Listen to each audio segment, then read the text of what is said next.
Chichijima is a small Japanese island about 500 miles south of the Japanese mainland. During World War II, the Japanese put a base on this island, and they put 2 radio towers at the top of the 2 mountains on the island. These radio towers became integral to the Japanese communication and surveillance operations in the Pacific during the war. And so at that time, the island was heavily fortified with up to 25,000 troops and huge anti-aircraft guns. Because of the island's obvious strategic value to Japan, the Americans wanted to take it from them. But American military strategists advised against that, saying that any amphibious landing of this island would result in massive casualties for Americans, and the Japanese would likely just repel the attack anyways. And so the Americans decided to go with the next best thing, which was to attempt to bomb the 2 towers and cut out their communications. So in June of 1944, American aircraft carriers, which are those huge ships that planes can take off of and land on, they headed for the island of Chichijima. And once the island was completely surrounded, the Americans began launching their pilots to try to take out these towers. But the Japanese fought back in a major way, and despite taking heavy casualties on their side, they repelled every American air raid and kept them from bombing their towers.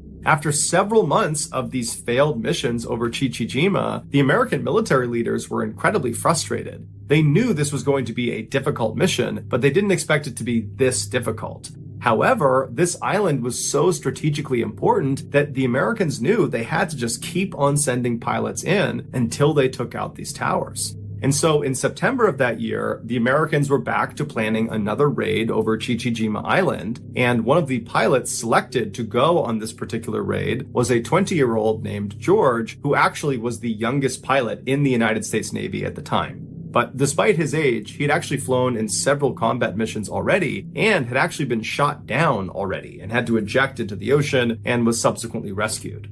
On the morning of this raid, George, along with his 2-man crew, which was his radio operator named Dell and his door gunner named Ted, they boarded the plane, and then at 7:15 a.m., George and his crew took off, along with dozens of other American aircraft that were part of this operation. George immediately climbed above 8,000 feet because that would put them outside of anti-aircraft gun range. And so the way this mission would work is all these pilots would fly over the island, and then in order to drop their bombs, they would have to dive down below 8,000 feet and then manually drop their bombs and then try to get back up above 8,000 feet and out away from the island. And so George had run missions like this before, and so he was one of the first to actually make that dive down to the island. And as soon as he went below 8,000 feet, the island just erupted with anti-aircraft gun fire. And so all these rounds are coming up, flak is popping all over the place, and George almost immediately notices the side of his plane gets hit.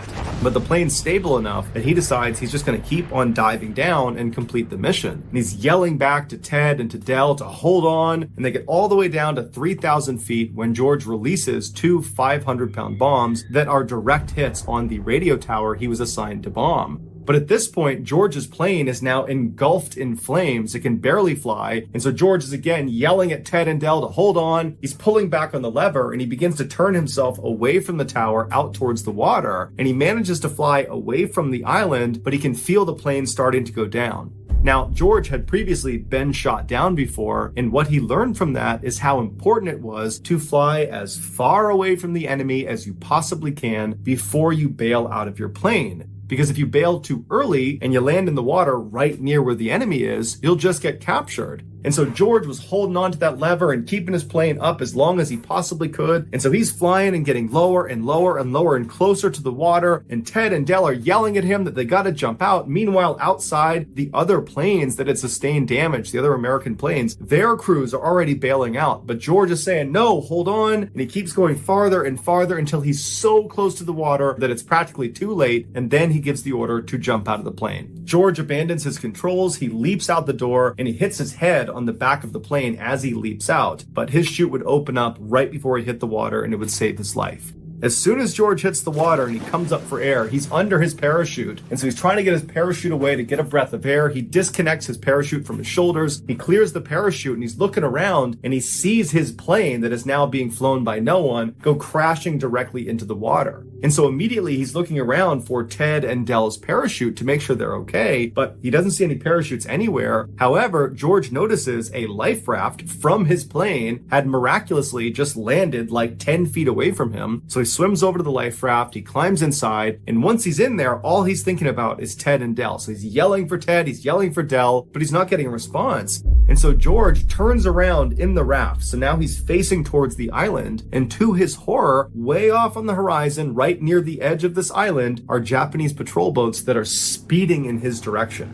He knows they're coming to get him and the other people that had jumped out of these planes. And so George turns back around, he leaps onto his chest on the front of this raft, and he starts using his hands to swim as fast as he can away from this island. The whole time he's screaming out for Ted and Dell in hopes he's going to find them. Little did he know that both of them had not survived the crash. One had not even jumped out of the plane and had died on impact, and the other had jumped out, but their parachute had not inflated. And so George is swimming as fast as he possibly can, and he's yelling out for Dell and for Ted, and he's looking, but he doesn't hear them, he doesn't see them, and he knows that not only is he not going to find his friends, but there's just no way he's going to outswim these boats. And so at some point, he just turns around and sits in the raft, and he's looking towards these patrol boats, and he knows that at some point they're going to come up here and they're going to capture him. And all he can think about is how guilty he feels about Ted and Dell. And he starts second guessing his decision to keep that plane flying as long as he did and make them bail out so late. And he's thinking, I probably got them killed. And then he thought about his wife and he wondered if he'd ever see her again.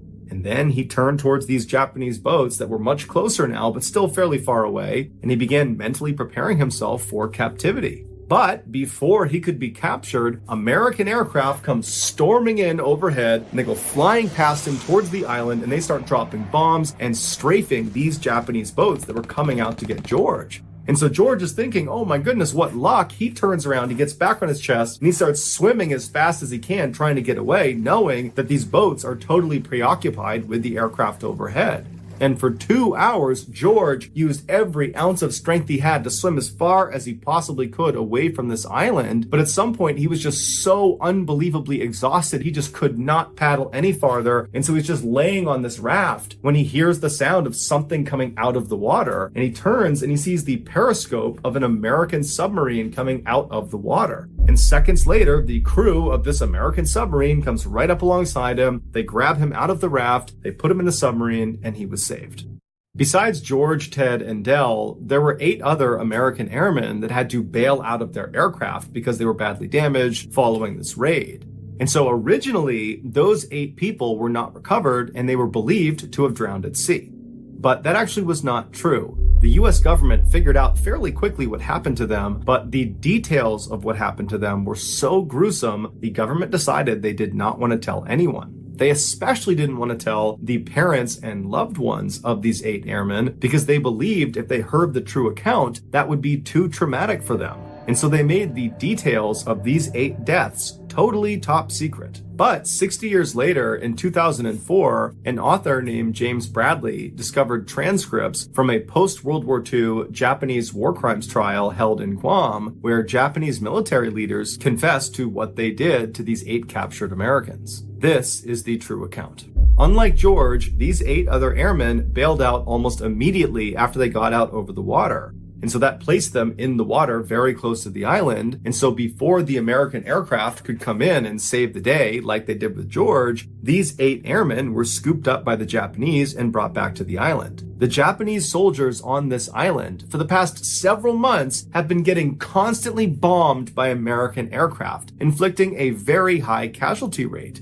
And so these soldiers hated the Americans and they wanted revenge against the Americans. And so suddenly you have these 8 American prisoners on this island with no one to protect them. And so what do you think happens? The Japanese decide they're going to exact their revenge on these 8 men. Within 24 hours of being captured, the 8 men were kind of huddled up in one section of the island when one of them, Marv Mershon, who was 19 from Long Beach, California, was grabbed by a Japanese commander, stood up, and moved to the central area within their military camp, and they tied him to a tree, and this commander encouraged all of the other soldiers to beat and kick Marv. And so all day long, soldiers were coming up and just beating the crap out of Marv, and Marv is tied to the tree. He can't do anything. And these 7 other prisoners are forced to just watch because they can't do anything. And so that night, the same commander comes back and he unties Marv from the tree, and he tells these 7 other prisoners to stay where they are. And this commander and several other Japanese soldiers, they take Marv and they march him away from the group into the jungle, and they march him over to this freshly dug grave.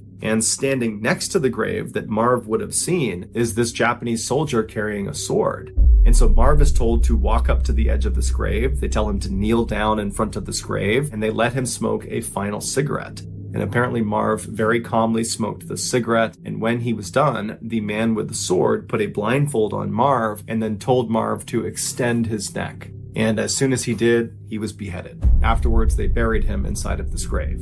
That night, one of the high-ranking Japanese generals on the island, a man named Yoshio Tachibana, who was an alcoholic and was notorious for his sadistic tendencies with prisoners, he was sitting around drinking, having a good time, when he decided that his soldiers, they needed to prove they had what he called the fighting spirit. And the only way they could show they had this fighting spirit was by consuming human flesh. And so Tachibana ordered his soldiers to go exhume Marv from his shallow grave, and then Tachibana sent over one of his surgeons, and he told him to remove Marv's thigh. So the surgeon goes over, he surgically removes Marv's thigh, he gives it to one of the cooks, and the cooks, they make this huge meal using Marv's thigh, and they serve it to Tachibana and his other high-ranking officers and some soldiers. And apparently, Marv's thigh tasted so good with soy sauce and with sake that Tachibana ordered his soldiers to go back and cut more meat off of Marv, which they did. Within a month of Marv's execution and consumption, Tachibana decided that he wanted to eat more human flesh, and he wanted his soldiers to eat more human flesh because he and a number of the other officers were superstitious that this could make them stronger and it would be good for their stomach and it would be good for their health. And so they decide they're going to kill more of the American prisoners and eat them. And so they brought the 7 remaining American prisoners out to the rifle range, and once they were all out there, one of the Japanese officers grabbed 25-year-old Floyd Hall from Missouri. They pulled him out of the group and they walked him over to the middle of this range and they tied him to a wooden stake in the ground. And once he was in place, Tachibana, who was there, he ordered the other Japanese soldiers to work on their bayonet work on Floyd Hall. And so one by one, these soldiers would go up and plunge their bayonets into Floyd Hall's chest, into his stomach, until he ultimately died. With eyes that sparkled like the stars, she moved him like no one before. The boy and girl forevermore. Hand in hand they stroll the night, 2 hearts beating pure delight. Their love a dance beneath the moon, together always one sweet June.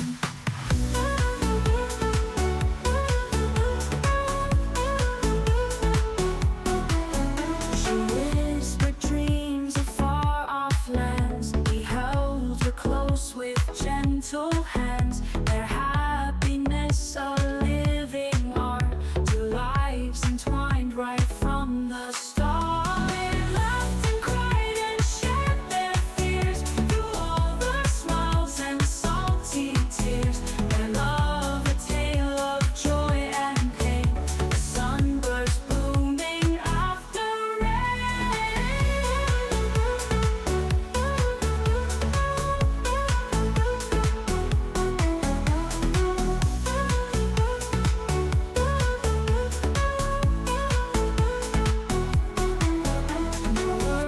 say what they both knew. Their love a bond that's strong and true. With every step the world did see, a perfect match eternally. Hand in hand they stroll the night, 2 hearts beating pure delight. Their love a dance beneath the moon, together always one sweet you. Once he was dead, Tachibana, who had brought along his surgeons for this very reason, he sent them out to remove Floyd's liver and his gallbladder right in front of the now 6 living prisoners. They're watching this happen right in front of them. And then once his liver and gallbladder have been removed and wrapped in cellophane paper to preserve them, the surgeons walked back and stood on the edge because they knew this was not the last execution of the day. And so the other 6 prisoners are looking around, wondering what's next. And then one of the commanders walks over and he grabs another one of the prisoners. His name was Earl Vaughn. He was 22 years old from Texas. And as soon as he was grabbed, he knew he did not want to face the same fate Floyd did. And so right away, he became defiant. He wanted to die more quickly, and so he began yelling Semper Fi at the Japanese, and he kept extending his neck and pointing up at his neck, indicating he wanted a clean and quick death. Behead me. And so the Japanese, they tried to strap him to this wooden post because they wanted the other soldiers to work on their bayonets with him, but it was just too difficult with Earl. He put up such a fight and he kept putting his neck out that finally one of the soldiers did pull him down and he was beheaded. And then again, the surgeons came running out into the field, and in plain sight of the now 5 remaining American captives, they removed Earl's liver and his gallbladder and then wrapped them in cellophane paper to preserve them. And then they took Floyd and Earl's organs and they went back to the cooks to have them prepared. And that night, all the high-ranking officers on the island feasted on Earl and Floyd.